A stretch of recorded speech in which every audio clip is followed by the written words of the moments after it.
Friends, मैं सुजीत कुमार आज आपको गवर्नर जनरल एवं वायसराय का पार्ट 4 हम लेकर आए हैं, क्योंकि पिछले वीडियो लॉर्ड कैनिंग तक हम पढ़ा दिए थे। आज उससे आगे बताने वाले हैं। इससे पहले हमारे चैनल को like, share, subscribe, bell icon जरूर दबाएं और हमारे वीडियो को अंत तक जरूर देखें।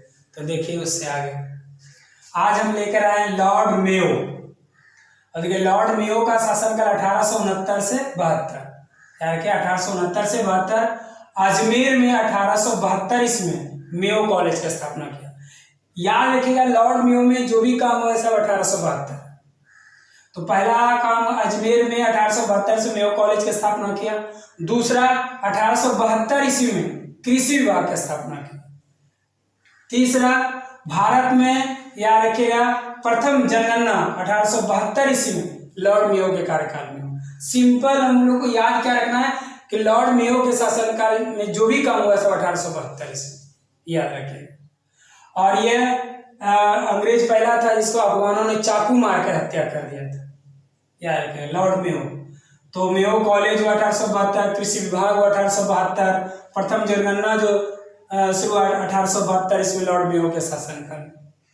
आगे देखिए लॉर्ड नॉर्थब्रुक 1872 से 76। इसके समय बंगाल में भयानक अकाल पड़ा था, यार कि इसके समय बंगाल में भयानक अकाल पड़ा। दूसरा पॉइंट याद रखिए, तो फेमस क्वेश्चन है, पूछता है एग्जाम में। पंजाब का प्रसिद्ध कुका आंदोलन इसी के समय हुआ था, याद रखिए कुका आंदोलन इसी के समय हुआ था। तीसरा पॉइंट, इसी के समय में स्वेज नहर खुल जाने से भारत और ब्रिटेन के बीच में व्यापार में वृद्धि हुआ। भारत और ब्रिटेन के बीच में जो व्यापार में वृद्धि हुआ। और स्वेज नहर का जो निर्माण हुआ था 1869 में, लेकिन राष्ट्रीयकरण हुआ था 1956 ईस्वी, याद रखिएगा। और स्वेज नहर किसको जोड़ता है? भूमध्य सागर और लाल सागर, याद रखिएगा। इसी के स्वेज नहर खुल जाने से भारत और ब्रिटेन के बीच में व्यापार में वृद्धि हुई। आगे देखिए लॉर्ड लिटन 1876 से 80। यह एक प्रसिद्ध उपन्यासकार, निबंध लेखक एवं साहित्यकार थे, याद रखिएगा। और ये एकदम फेमस क्वेश्चन है, पूछ देता है कि ओवन मेरेडिथ के नाम से कौन जाना जाता है? तो ओवन मेरेडिथ के नाम से लॉर्ड लिटन जाना जाता है। तो ओवन मेरेडिथ के नाम से कौन जाना जाता है? लॉर्ड लिटन। लिटन ने रिचर्ड स्ट्रेची की अध्यक्षता में 1878 ईस्वी में एक अकाल आयोग की नियुक्ति की। तो अकाल आयोग की नियुक्ति कब किया? 1878 ईस्वी में एक अकाल आयोग की नियुक्ति किया लिटन ने। आगे देखिए लिटन, लॉर्ड लिटन का। और ये इसमें है क्या, 1 जनवरी 1877 ईस्वी को ब्रिटेन की महारानी विक्टोरिया को केसर हिंद की उपाधि से सम्मानित करने के लिए दिल्ली दरबार का आयोजन किया था लॉर्ड लिटन। यानी लॉर्ड लिटन जो था 1 जनवरी 1877 ईस्वी को 1 जनवरी 1877 ईस्वी को ब्रिटेन की महारानी विक्टोरिया को केसर हिंद की उपाधि से सम्मानित करने के लिए दिल्ली दरबार का आयोजन किया था लॉर्ड लिटन। अब देखिए सबसे फेमस क्वेश्चन जो है लॉर्ड लिटन का, वर्नाक्यूलर प्रेस एक्ट 1878 ईस्वी में पारित किया। क्योंकि ये जो था प्रेस एक्ट, वे अंग्रेजों का आलोचना करता था, क्रिटिसाइज करता था। तो मतलब अंग्रेज के खिलाफ कुछ भी चीज छाप देता था। तो इसीलिए लॉर्ड लिटन ने क्या किया, सभी पर जितने भी मतलब कहते हैं ना कि जिला का जो भी अधिकारी था सबको आदेश दे दिया कि कहीं भी ये छपना नहीं चाहिए। और एक बोल दिया, एक तरह से कहते हैं ना सब पर सील कर दिया एकदम। कहते हैं इसका दूसरा नाम है मुंह बंद एक्ट, मुंह बंद एक्ट। तो वर्नाक्यूलर प्रेस एक्ट का दूसरा नाम है मुंह बंद एक्ट। तो जो अंग्रेजों के खिलाफ कोई भी चीज छाप देता था, अंग्रेजों का क्रिटिसाइज करता था, तो इसीलिए यह एक्ट पारित किया 1878 ईस्वी। इसने सिविल सेवा परीक्षाओं में प्रवेश की अधिकतम आयु सीमा 21 से घटाकर 19 कर दिया था। कौन? लॉर्ड लिटन। 21 से घटाकर 19 वर्ष कर दिया। लिटन ने अलीगढ़ में एक मुस्लिम एंग्लो प्राच्य महाविद्यालय की स्थापना की। तो लिटन ने अलीगढ़ में एक मुस्लिम एंग्लो प्राच्य महाविद्यालय की स्थापना की। आगे देखिए लॉर्ड रिपन 1880 से 84। लॉर्ड रिपन कब से? 1880 से 84। अब देखिए प्रेस पर प्रतिबंध लग गया। लॉर्ड लिटन जब लिटन आया तो वर्नाकुलर प्रेस एक्ट पर प्रतिबंध लगा दिया 1878 ईस्वी में। तो इस वर्नाकुलर प्रेस एक्ट को समाप्त कर दिया लॉर्ड रिपन ने 1882। 78 में यह पारित किया, 82 में खत्म कर दिया लॉर्ड रिपन। इसने सिविल सेवा में प्रवेश की अधिकतम आयु सीमा को 19 से बढ़ाकर 21 कर दिया। अब देखिए लिटन क्या किया, 21 से घटाकर 19। रिपन क्या किया, रिपन 19 से बढ़ाकर 21 कर दिया। स्थानीय स्वशासन की शुरुआत, ये फेमस क्वेश्चन है। लॉर्ड रिपन से क्वेश्चन बहुत फेमस है, पूछता है एक जगह कि स्थानीय स्वशासन का जनक किसे कहते, तो लॉर्ड रिपन।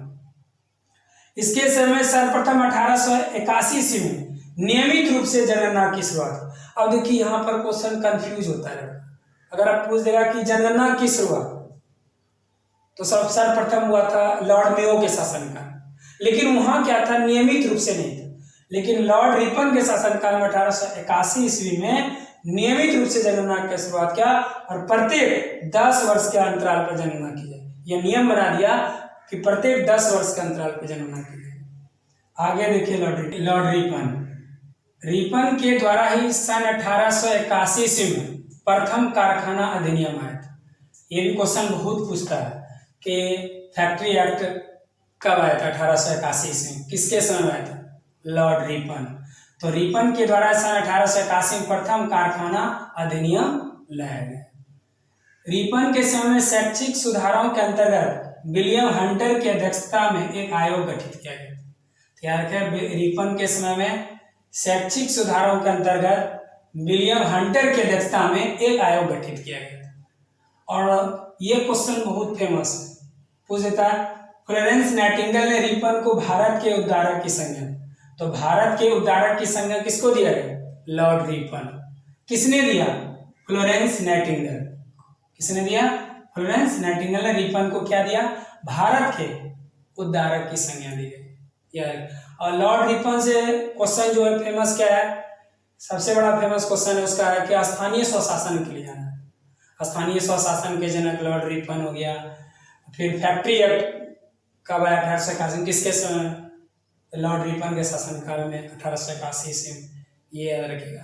नियमित जनगणना, इंपॉर्टेंट क्वेश्चन है, नियमित जनगणना 1881 से, याद रखिएगा। तो नियमित जनगणना हो गया। फिर वर्नाकुलर प्रेस एक्ट को समाप्त किया लॉर्ड रिपन। ये सब लॉर्ड रिपन से इंपॉर्टेंट क्वेश्चन है। चलिए आगे, लॉर्ड डफरिन 1884 से 88। अब इसके समय सबसे फेमस महत्वपूर्ण घटना कहिए तो कांग्रेस की स्थापना हुआ 1885। अब देखिए कांग्रेस की जब स्थापना हुआ था, याद रखिएगा 28 दिसंबर 1885, याद रखिएगा 28 दिसंबर 1885 को कांग्रेस की स्थापना हुआ था। और कांग्रेस के कहते ना फादर ऑफ कांग्रेस, कांग्रेस की स्थापना या कांग्रेस के जनक कहिएगा तो ए.ओ. ह्यूम थे। और यह हुए थे पहला मुंबई के, है ना, कहते हैं मुंबई के तेजपाल संस्कृत भवन कॉलेज में हुआ था, याद रखिएगा। और उसमें 72 प्रतिनिधि थे, 72 के 72 वकील थे। और पहला अधिवेशन हुआ था इसका मुंबई में, और अध्यक्ष बने थे W.C. बनर्जी। तो लॉर्ड डफरिन के समय कांग्रेस का स्थापना हुआ था, ठीक है ना, याद रखिएगा। तो पूछेगा कि लॉर्ड डफरिन के शासनकाल में क्या हुआ, तो इसके समय कांग्रेस का स्थापना हुआ 1885 से, ये याद रखना है। और देखिए लॉर्ड एलिंगन द्वितीय 1894 से 1905। अब देखिए इसका जो कथन बहुत फेमस हुआ था, किसी एग्जाम में पूछ सकता है और पूछा भी गया था ये क्वेश्चन एसएससी में। तो लॉर्ड एलिंगन द्वितीय 1894 से 1905, और इसका कथन क्या था कि भारत को तलवार के बल पर विजित किया गया और तलवार के बल पर ही इसकी रक्षा की जाए। देखिए क्या कथन था, भारत को तलवार के बल पर विजित किया गया और तलवार के बल पर ही इसकी रक्षा की जाए। यह कथन कौन कहा था, लॉर्ड एलिंगन, याद रखिए। तो लॉर्ड एलिंगन का कथन क्या था कि भारत को तलवार के बल पर विजित किया गया और तलवार के बल पर ही इसकी रक्षा की जाए, याद रखें। तो आज का जो था मेरा governor governor general viceroy part 4 complete हुआ। आप हमारे चैनल से जुड़े रहें और इससे पहले हमारे चैनल को like share subscribe bell icon जरूर दबाएं, कमेंट भी जरूर करें, उसके अनुसार फिर हम सॉल्यूशन निकालेंगे। तो कमेंट करना ना भूलें, कमेंट जरूर करें और नेक्स्ट वीडियो फिर हम लेकर आएंगे। थैंक्स।